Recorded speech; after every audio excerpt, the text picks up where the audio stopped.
Russia aims to weaken the West, collapse the U.S., Medvedev explains. Deputy Chairman of the Russian Security Council Dmitry Medvedev called for the weakening of Western influence, stating that Russia's goal is the collapse of the United States or the restoration of the Soviet-era global balance. Medvedev stressed that distancing from the West is necessary to avoid hostility and noted that new alliances such as the BRICS signal a shift in global dynamics towards a multipolar world order. Medvedev calls for weakening Western influence, highlights new global alliances. Deputy Chairman of the Russian Security Council Dmitry Medvedev has outlined Russia's primary goals in relation to the West, stressing that Russia's mission is to weaken Western influence until the United States collapses, or at least restore a global balance similar to the Soviet Union.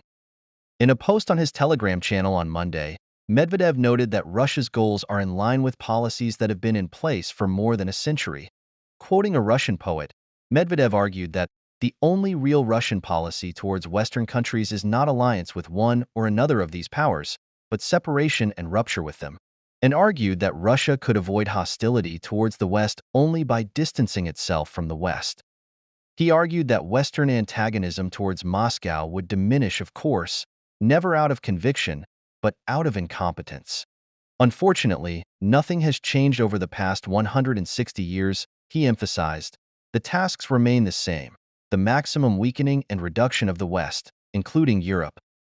Medvedev also argued that the U.S. is unwittingly helping Russia in this endeavor.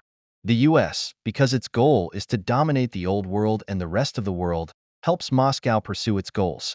The Russian official emphasized, as reported by TASS, there can be only one goal: the collapse of the United States itself, or at least to create a complete counterweight to America, as was the case during the Soviet Union and the Warsaw Pact.